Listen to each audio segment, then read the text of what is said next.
We can now confirm the identity of the 9-year-old girl who sadly died in Boston yesterday evening as Lillia Valutyte.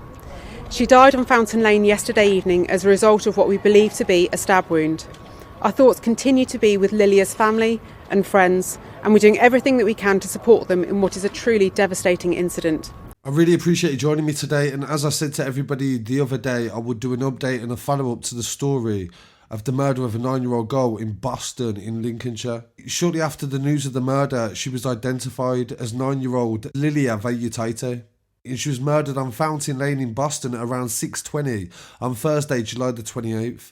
Police believe it was from a stab wound, but the post-mortem is yet to be done. Lincolnshire police announced a murder investigation and appealed for information about a male that was seen on CCTV in the local area, and he was arrested in the Central Park area of Boston on July the 30th on Saturday.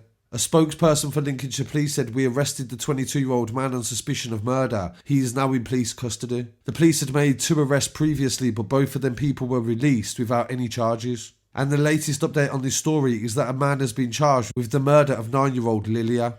Deividas Skebas, 22 years old, was charged on Sunday following the incident that took place in Fountain Lane at 6:20 on the 28th of July. Lilia was reportedly playing with a hula hoop with her younger sister when she was found with a stab wound. The police said in a statement they charged the 22-year-old with the murder of Lilia. Skebas is also a Lithuanian national from Thorold Street in Boston and is due to appear at Lincoln Magistrates Court on Monday.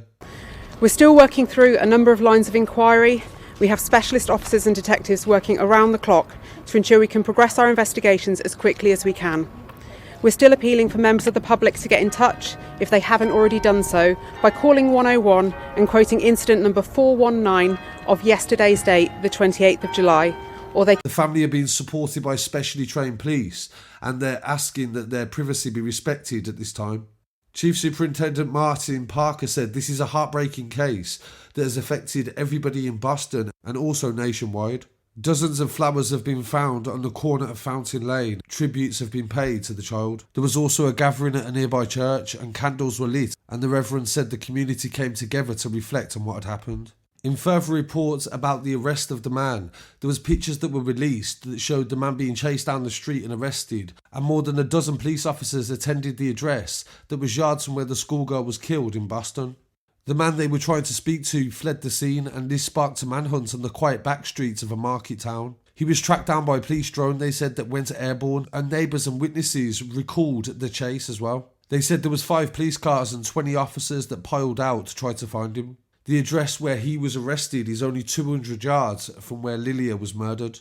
So this story has escalated incredibly fast, and there has been a charge as well, so we're not going to be able to talk about this until the trial has been done, because we don't want to influence it in any way, shape or form. I'd really appreciate it if you paid respects in the comments, and I'll definitely follow this up when the trial has been concluded. Rest in peace to Lilia, and my condolences to the family and friends of her. And also follow on social media at Scarcity Studios on Instagram, TikTok, Twitter and Facebook.